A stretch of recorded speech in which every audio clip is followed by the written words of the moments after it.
Salut à tous, c'est Hugo Mouton. On se retrouve aujourd'hui pour une vidéo sur le Grand Prix de Bahreïn 2022. C'est le début d'une nouvelle saison, ça va être génial. Alors voilà, je vous ai déjà fait ma petite vidéo des pronos, j'espère qu'elle sera respectée dans ce Grand Prix. Et avant qu'on commence d'ailleurs ce Grand Prix, une nouvelle. Nico Hülkenberg remplace Sébastien Vettel pour cause de Covid. L'Allemand est Covid-dead. Il a failli être comme Ricciardo, qui au final s'est avéré être négatif avant ce Grand Prix, donc il pourra y participer.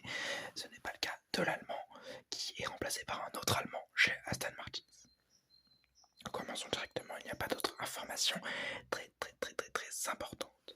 En FP1, une nouvelle saison de F1 débute, comme je vous l'ai dit, et nous sommes quand même très heureux de revoir les F1 rouler, même si on a eu les essais libres. C'est toujours plaisant de repartir en session d'essais libres. Un mauvais départ pour Ocon qui voit l'un de ses sidepods exploser en début de session. Ça casse sa carrosserie, donc on voit un petit peu le moteur Alpine, et ça provoque un drapeau rouge. À la relance, Bottas souffre d'un problème dans sa voiture et rentre au stand, alors que son remplaçant chez Mercedes, Russell, perd un morceau d'aileron sur la piste.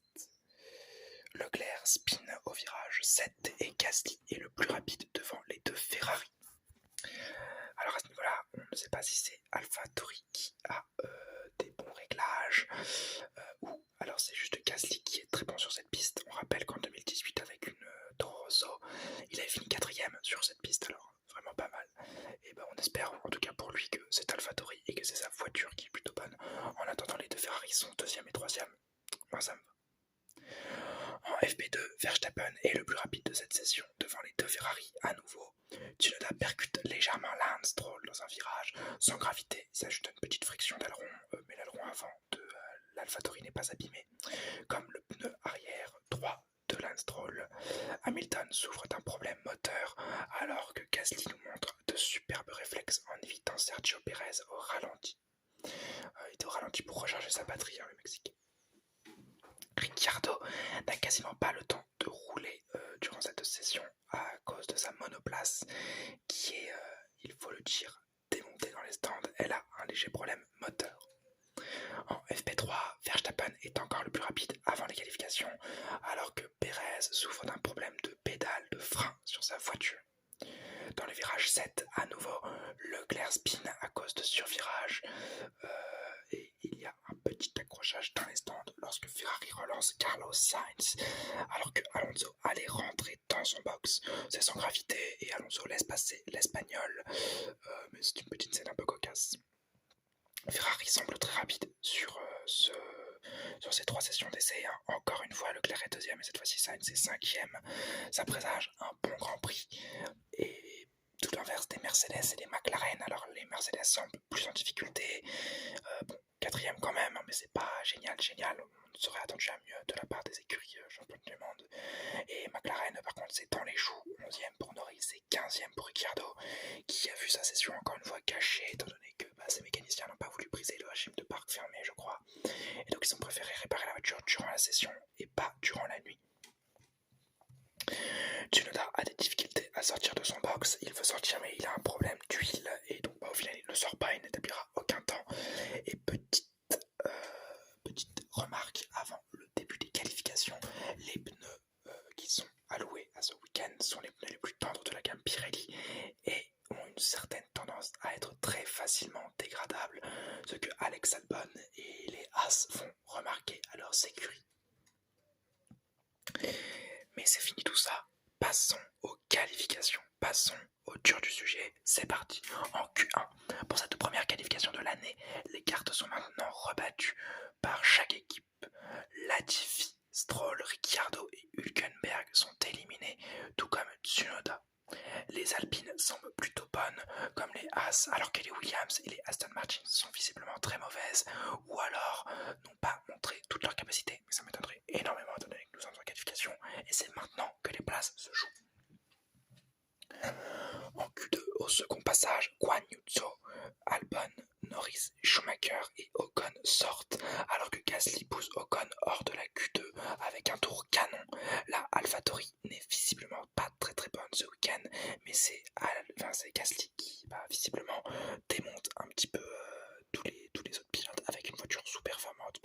performances à lui. Prenons par exemple Tsunoda qui lui a été éliminé en Q1, et bah Gasly lui passe en Q3. Après c'est peut-être pas la meilleure idée, il aurait peut-être pu essayer de faire juste un petit temps pour pouvoir laisser Ocon en Q3, mais lui rester en Q2 et pouvoir avoir le choix des gommes en étant 11e. Mais bon. En Q3 justement, Leclerc établit la pole provisoire battue immédiatement par son coéquipier Carlos Sainz. Au second passage, les Mercedes sont à plus de 5 dixièmes du top 4 composé des Red Bull et des Ferrari.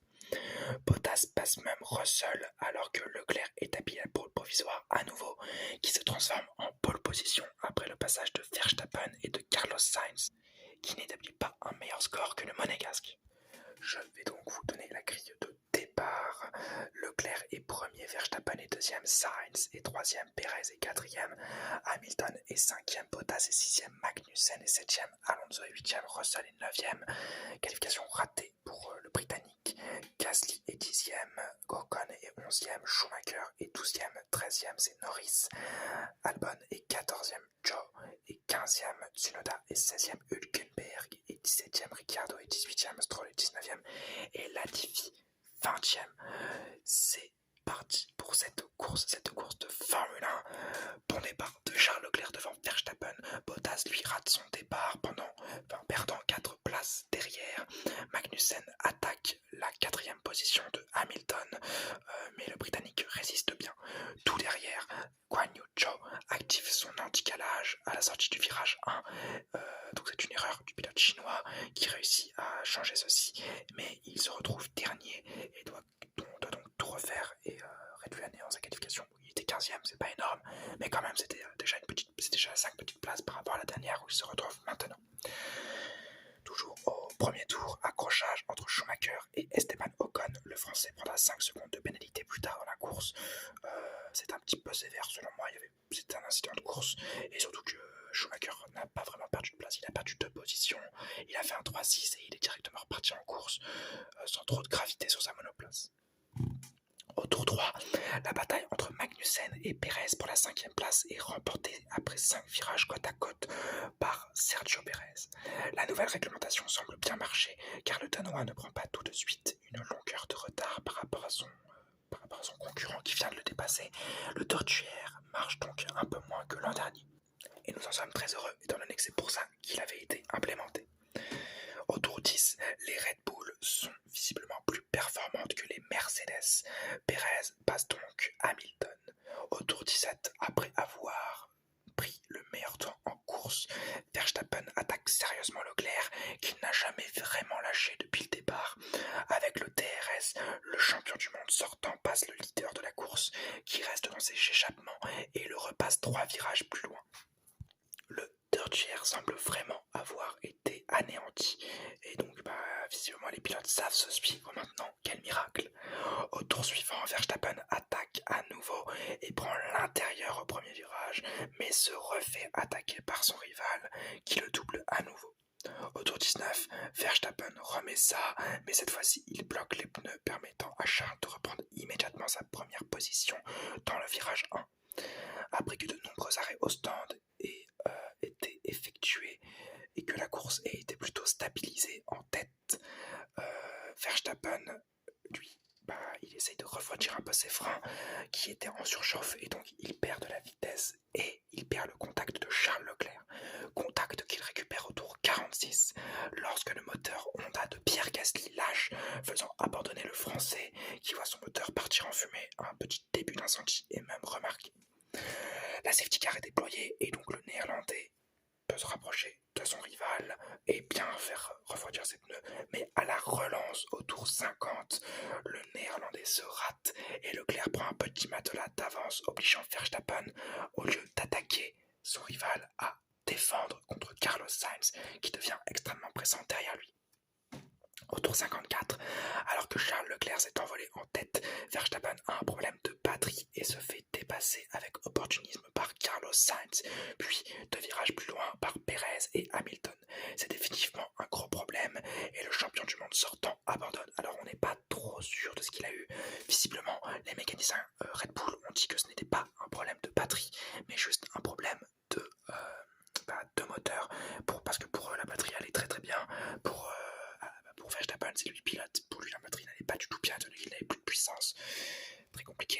cas le champion du monde sortant abandonne. Au tour 57, alors que Sergio Pérez se défend d'Hamilton, il prend la radio pour se plaindre lui aussi d'une batterie défaillante. Puis, un virage plus loin, il spin, sûrement dû à son moteur, l'immobilisant et provoquant un drapeau jaune dans le premier secteur. À la fin du 57e tour, le pilote Ferrari Charles Leclerc vient remporter sa 3e victoire en carrière avec un doublé des rouges et un podium inespéré de Lewis Hamilton. K-Mag et Bottas sont 5e et 6e respectivement. On en parlera dans les enseignements de la course. Mais d'abord, je vais vous donner la grille d'arrivée. Charles Leclerc est premier. Bravo à lui. Avec le meilleur temps en course. C'est un doublé Ferrari avec Carlos Sainz en 2e position. Hamilton est 3e, Russell est 4e, Magnussen est 5e, Bottas est 6e, Ocon est 7e, Tsunoda est 8e, Alonso est 9e, Zhou est 10e, Schumacher est 11e, Stroll est 12e, Albon est 13e, Ricciardo 14e, Norris est 15e, Latifi 16e, Hülkenberg 17e, Perez 18e avec un tour en moins et Verstappen 19e DNF, problème moteur, Gasly 20e DNF, problème moteur également. Commençons par l'enseignement qui me fait le plus plaisir de vous donner. Charles Leclerc, c'est le grand chelem, meilleur en qualification, meilleur en course et meilleur temps de la course. Alors je crois que pour un grand chelem, c'est pas vraiment un grand chelem. Pour un grand chelem, je crois qu'il faut rester premier toute la course. Il n'a pas été premier toute la course, il a été dépassé 2-3 fois par Max Verstappen, mais ça reste quand même un doublé Ferrari. Quelle réussite! Et le pire pour les autres équipes, c'est que Sainz a dit que c'était un mauvais Grand Prix et un mauvais week-end pour lui. Attendez-vous à un bon Grand Prix de sa part et on met 20 secondes à tout le plateau. Deuxième enseignement, Hamilton est incroyable. Alors, il a fait un super Grand Prix. Bien aidé bien évidemment par le manque de chance des Honda et le manque de fiabilité, mais tout de même 3e place alors que la monoplace n'était pas capable de jouer au-dessus de la 5e place, voire même qui se faisait challenger par Magnussen et Bottas. Et bien vraiment c'est une bonne chose et en même temps qu'est-ce que c'est bizarre quand même de se réjouir d'une 3e place de Mercedes qui l'an dernier aurait fait tâche dans un Grand Prix. Comme quoi la F1 et cette nouvelle réglementation va changer beaucoup de choses. Red Bull, sans fiabilité et sans points, Honda avait le 2e meilleur moteur du plateau, c'est quasiment une évidence, mais n'avait pas la meilleure fiabilité. Et oui, à part Tsunoda qui rapporte les points de la 8e place, tous les autres pilotes au chaussée du moteur Honda ont abandonné à chaque fois pour problème moteur, donc on espère qu'ils trouveront une solution avant Jeddah et que c'était juste passager, mais quand même ça inquiète légèrement le paddock.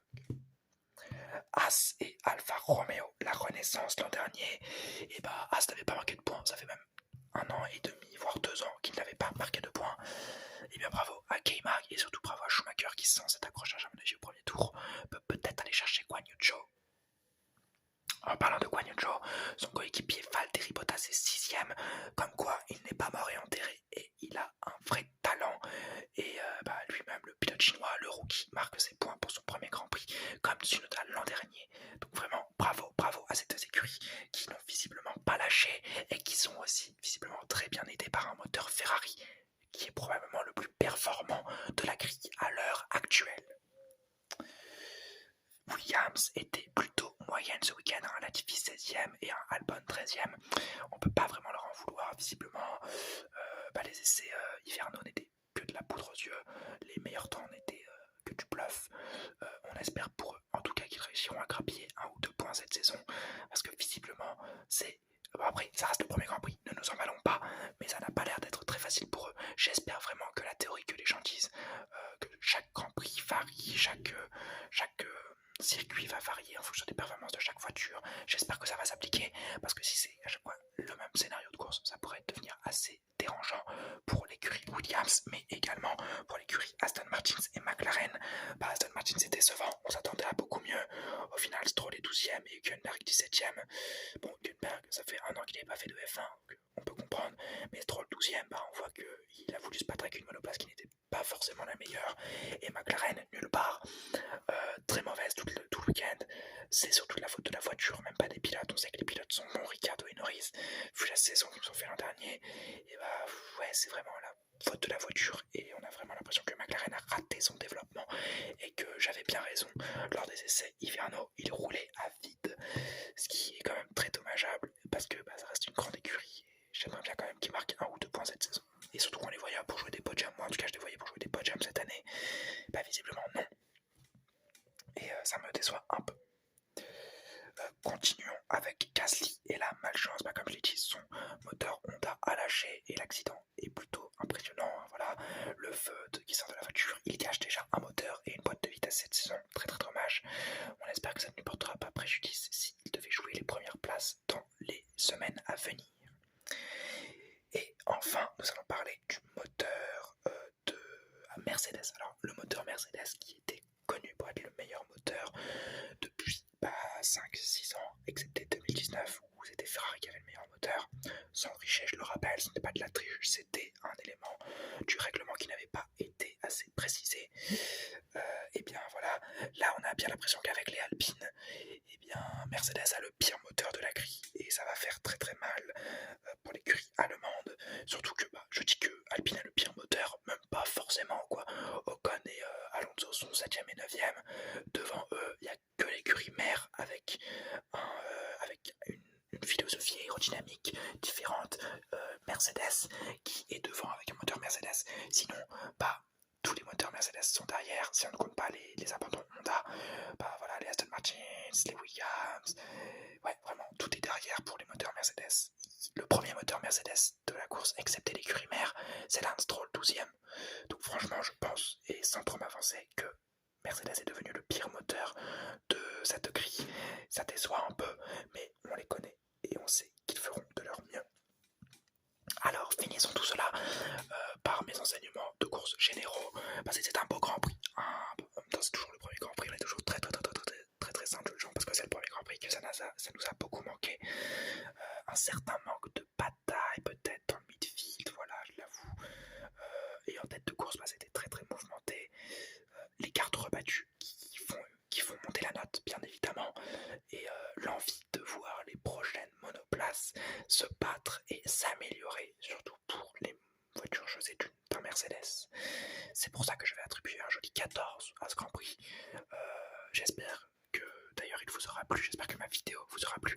N'hésitez pas à mettre un petit like si c'est le cas, à mettre en commentaire la note que vous attribuez à ce Grand Prix et à vous abonner si vous voulez plus de vidéos. De toute façon, c'est une vidéo par semaine, vous commencez à comprendre le rythme.